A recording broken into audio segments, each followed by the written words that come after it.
मानव का जीवन जो प्राप्त किया है, ये जीवन बार बार मिलने वाला नहीं है। जो जीवन आपको प्राप्त है वो बार बार मिलने वाला नहीं है। इसलिए हम सबको कुछ न कुछ ऐसा कर्म जरूर करके जाना चाहिए जो हमारे जाने के बाद लोग हमें याद रखेंगे। आज हम आपके बीच में निश्चित तरीके से कहीं न कहीं ये तस्वीर दादा हरिशंकर जी की लगी हुई है। निश्चित आप लोग इनके बारे में जानते हैं। मैं आज इनकी तस्वीर को अपने मोबाइल के द्वारा निश्चित तरीके से कहीं न कहीं अमर किए दे रहा हूँ। अब आप पूछोगे कैसे? ये जो मैं वीडियो बना रहा हूँ, ये वीडियो हमारे SK शिरोमणि चैनल पर आज शाम को जब पड़ेगा तो इसको फिर हज़ारों लोग देखेंगे और ये वीडियो सालों साल पड़ा रहेगा। जब तक ये दुनिया रहेगी, जब तक ये नेटवर्क रहेगा, तब तक ये वीडियो पड़ा रहेगा। लोग याद करेंगे कि ये गांव रतैरी में कार्यक्रम हुआ था, उसमें श्रद्धेय दादा हरिशंकर जी उनके पूरे परिवारों ने मिलकर उनके सम्मान में प्रताप पाठ का वाचन कराया था। और निश्चित तरीके से मैं आपसे यही कहना चाह रहा हूँ, ये जो मेरा चैनल है SK शिरोमणि, इस पर मैं और एक्स्ट्रा कुछ नहीं डालता हूँ। सिर्फ अगर डालता हूँ तो आपके बीच में जो चर्चा करता हूँ, आपको समझाने के लिए, आपको उठाने के लिए, आपको जगाने के लिए, समाज को बदलने के लिए, यही सारी चर्चाएं रहती हैं। मैं जहाँ जाता हूँ वहाँ वीडियो बनाता हूँ। तो आपसे पहले मेरा निवेदन है कि जो SK शिरोमणि मेरा चैनल है, मेरे नाम का एक ही चैनल है। अगर आप यूट्यूब पर जाकर के बोलते हैं SK शिरोमणि तो मेरा चैनल खुल के आएगा। आप अपने मोबाइल, सब पर एंड्रॉयड फ़ोन है तो उसको एक बार सब्सक्राइब करना। और ये जो मैं आपकी तस्वीर बना रहा हूँ, निश्चित तरीके से ये तस्वीर आपकी बिल्कुल साफ इस मोबाइल में दिखाई देगी, क्योंकि ये मोबाइल भी हम जो लाए हैं आपके सामने दिखाई दे रहा है। ये मोबाइल हमने इतना महंगा सिर्फ इसीलिए ख़रीदा है कि इसमें वीडियो बहुत अच्छा बनता है। तो मैं आपका किसी का भी ऐसा चेहरा नहीं होगा जो इसमें दिखाई कल नहीं देगा। तो आप लोग मेरे SK शिरोमणि चैनल को सब्सक्राइब करना और इसको वीडियो को ज़रूर देखना।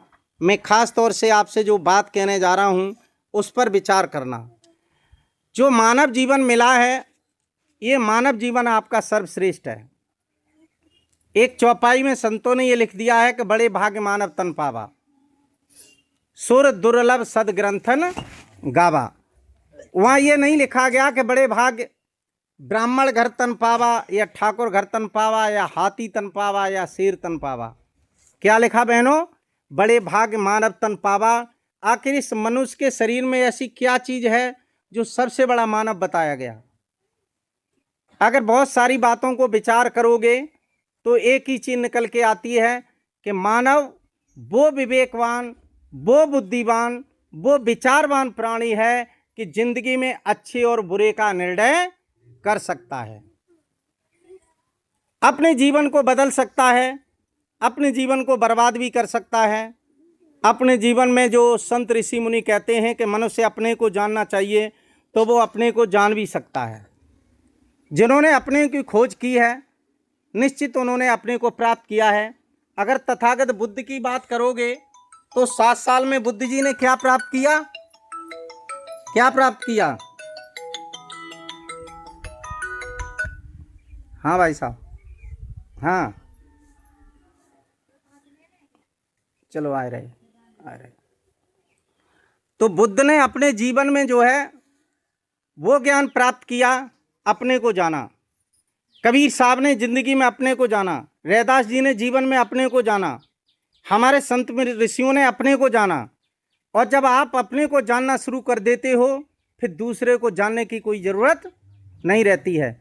लेकिन अगर आज के युग में मनुष्य की बात करो तो हम तो पशुओं से भी बहुत पीछे चले गए, पशुओं से भी बहुत पीछे चले गए। आप लोग देखेंगे कि निश्चित तरीके से एक पशु को अगर प्यास लगी हो और उसकी नाद में ठर्रा बैग पाए पर रम डाल दो, क्या वो पिएगा? नहीं पिएगा ना। और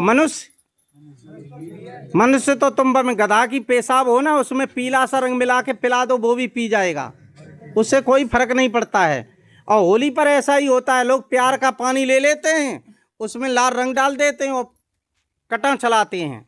कितने लोग मर जाते हैं, उसमें थोड़ा सा जहर मिला देते हैं और प्यार का पानी पिलाते रहते हैं, ढेरों लोग मर जाते हैं।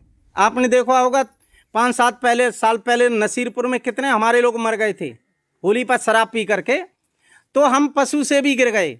पशु को अगर भोजन की लालसा हो, उसे भूख लगी हो, और अगर हम उसकी नाद में अगर मीट डाल दें तो सच बताना क्या वो खाएगा? नहीं खाएगा ना। इसलिए मेरी आपसे गुजारिश है कि हम पशुओं से भी पीछे हो गए। जब लिखते हैं बड़े भान मानव तन पावा, तो मेरी आपसे गुजारिश है कि हम अपने को समझें। इंसान दुनिया में हर चीज़ को अच्छा बुरा जान सकता है, अगर वो चाहेगा तो अपने को भी जान सकता है। इसलिए मेरी आपसे ये गुजारिश है कि अगर हम मनुष्य बने हैं तो निश्चित कुछ न कुछ करके जाएं। बाबा साहब को आज हम इसलिए याद करते हैं कि उन्होंने अपना जीवन त्याग में बिताया, और त्याग में जीवन बिताने के बाद वो काम करके चले गए। आज हम लोग उन्हें याद कर रहे हैं। उनकी बदौलत हमें इज्जत सम्मान मिला है। निश्चित तरीके से आज हम चाहते हैं कि दादा श्रद्धेय हरिशंकर जी के लिए हमने पूरा आज पाठ किया, उनके बारे में 2-4 बातें कहीं, और जीवन के बारे में आप लोग जानते हैं, समझते हैं। जो हमारे परित्राण पाठ के माध्यम से जो जो रचनाएं पढ़ी जाती हैं, हमने उनके लिए पढ़ा। निश्चित आपसे मेरा निवेदन है कि आप अपने को समझो, तुमसे बड़ा दुनिया में कोई नहीं है। जहाँ तक पूजा पाठ की बात करोगे तो जो मंदिरों में, मस्जिदों में, मठों में आप लोग घूम रहे हो, तीर्थों में घूम रहे हो, वहाँ कुछ भी आपको प्राप्त होने वाला नहीं है। वहाँ केवल आपका शोषण हो सकता है, आपकी ठगी हो सकती है, आपको लूटा जा सकता है। लेकिन वहाँ जो मूर्तियाँ रखी हैं वो तुम्हारे किसी काम नहीं आने की। जैसे हम अगर आपसे पूछ लें, क्या पत्थर का शेर खा सकता है? पत्थर की गाय दूध दे सकती है? और जब पत्थर की गाय दूध नहीं दे सकती है तो पत्थर की देवी क्या कर देगी फिर? कुछ लोग हमारे जैसे चतुर कहते हैं हमने साहब पत्थर में प्राण डाल दिया। पढ़े लिखे भाई बैठे हो, क्या पत्थर में प्राण पड़ता है? कभी नहीं पड़ता। पत्थर पत्थर है, उसमें कभी प्राण नहीं पड़ेगा। तो मेरा आप सबसे निवेदन है, हम इस चाल को पहचानें। हमें जहाँ स्कूल में जाना चाहिए था, अपने बच्चों को अच्छी से अच्छी शिक्षा दिलाना चाहिए था, वहाँ सत्संग के नाम पर आज हम भीड़ में ठोकरें खा रहे हैं। और रास्ते में जब हमारा एक्सीडेंट से टांग टूटता है तो सत्संग, मंदिर, तीर्थों वाला भगवान काम करने बिल्कुल, मदद करने बिल्कुल नहीं आता है। तो इन चालों को अब तो समझे। हम कब तक अंधे बने रहोगे?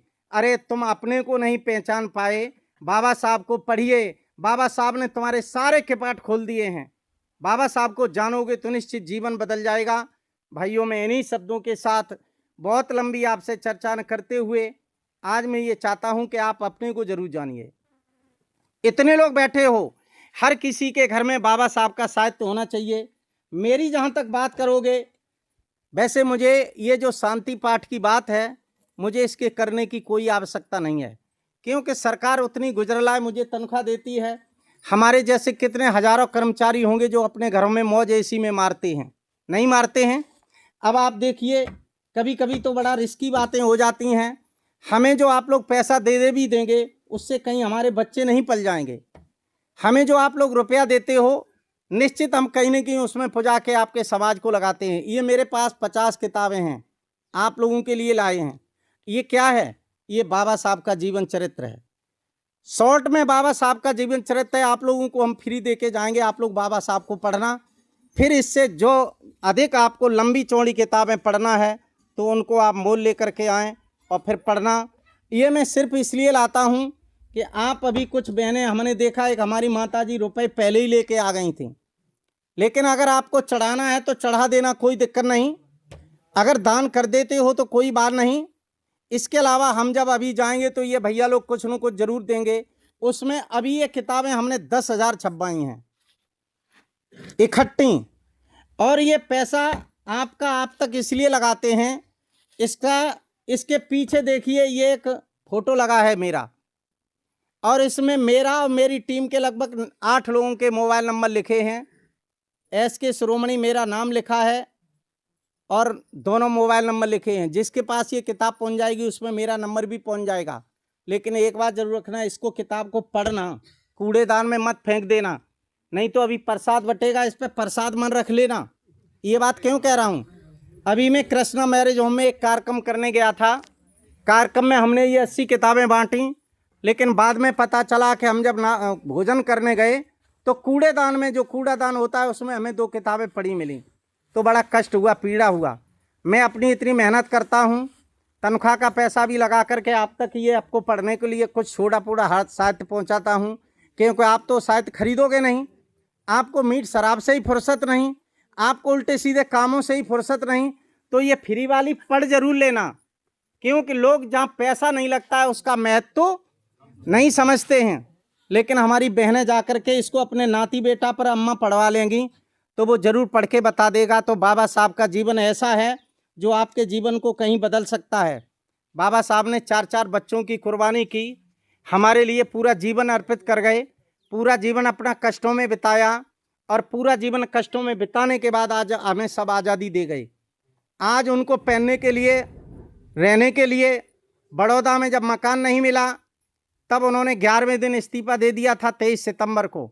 लेकिन आज हम लोग हैं जहाँ जाते हैं बड़ी इज्जत सम्मान से होटल मिलता है। आज ये बिसलरी का पानी हम लोग पी रहे हैं।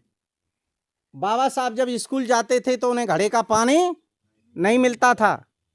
एक बार बाबा साहब के स्कूल में एक जो टीचर आए, उन्होंने पूछा कि अछूत क्या है, तो जो वहाँ सवर्ण बच्चे बैठे हुए थे उन्होंने कहा साहब चंदा अछूत है, किसी ने कहा सूर्य अछूत है, किसी ने कहा सांप अछूत है। लेकिन बाबा साहब से जब पूछा गया तो बाबा साहब ने कहा कि साहब ये घड़ा जो रखा हुआ है ये अछूत है हमारे लिए। क्यों? इसे हम देख तो सकता हूँ लेकिन छू नहीं सकता हूँ। तो बाबा साहब ने सबसे पहला सत्याग्रह किया, महाज सत्याग्रह। तालाब पानी पिलाने के लिए जिस तालाब में गधा पानी पी सकता था, जिस तालाब में सुअर पानी पी सकता था, जिस तालाब में कुत्ता पानी पी सकता था, लेकिन उस तालाब में हम लोग पानी नहीं पी सकते थे। आज बाबा साहब ने सबसे पहली लड़ाई लड़ी तो महाज सत्याग्रह की लड़ाई लड़ी और हमें पानी पिलाने का अधिकार दिया। मेरा आप सबसे गुजारिश है, निवेदन है कि हम सब बाबा साहब को ज़रूर पढ़ें और बाबा साहब को अगर हम पढ़ते हैं तो निश्चित आपका जीवन बदल जाएगा। ये जो किताबें हैं आपको अगर ज़रूरत पड़ती है तो आप मुझे फ़ोन कर सकते हैं, मैं बहुत सस्ते में आपको किताबें उपलब्ध करा दूंगा। जो 100 रुपये की किताब आती है हमारे यहाँ वो केवल 60 की मिलती है, 40% छूट भी मिलती है। अच्छी अच्छी किताबें 1-2 आप घर में मंगाइए, बच्चों को बेटियों को पढ़ाइए, भाइयों को बच्चों को पढ़ाइए, जिससे हमारे समाज में बाबा साहब को लोग जानें। और जहाँ तक हरिशंकर जी की बात है, मैं एक बार पुनः उनको श्रद्धा सुमन अर्पित करते हुए यही चाहता हूँ कि वो निर्माण को प्राप्त हों। उनके पीछे जो शोकाकुल परिवार है, पूरे परिवार को धैर्य धारण करने की क्षमता मिले। जहाँ तक इन माता जी की बात है, मैं पूरे परिवार से चाहता हूँ, इनसे बड़ा आपके लिए कोई भगवान नहीं है। तो इस माँ के मन में कभी ये पीड़ा या दर्द ना जाए कि हमारे बीच से हमारे पति का साया उठ गया। आप लोग इनके मन को खुश रखेंगे तो निश्चित जीवन में आगे बढ़ते चले जाएंगे। और इनका मन कहीं अप्रसन्न हो जाता है, इनका मन कहीं कष्टमयी हो जाता है तो निश्चित आपका जीवन भी कष्ट में पड़ जाएगा, क्योंकि माता पिता से बड़ा दुनिया में कोई भगवान होता नहीं है। इसलिए मेरी आपसे गुजारिश है, निवेदन है कि हम अपने बुजुर्गों का सम्मान करना सीखें। इन्हीं शब्दों के साथ पुनः आपसे मेरा ये निवेदन है कि हम लोग अपने को जानें। इस परित्राण पाठ में हमने 5 सीलों के बारे में जो चर्चा की है, उन 5 सीलों के बारे में ज़रूर विचार करें। झूठ न बोलना, चोरी न करना, व्यभिचार न करना और हिंसा न करना और कच्ची पक्की शराब का सेवन अगर हमारा समाज बंद कर देता है तो निश्चित हमारा उत्थान होता चला जाएगा। मैं बहुत कुछ नहीं कहता हुआ पुनः एक बार आपसे चाहता हूं कि एसके शिरोमणि चैनल हमारा सब्सक्राइब करना। इन्हीं शब्दों के साथ मैं श्रद्धांजलि अर्पित करता हुआ मैं अपनी बात को विराम करता हूं।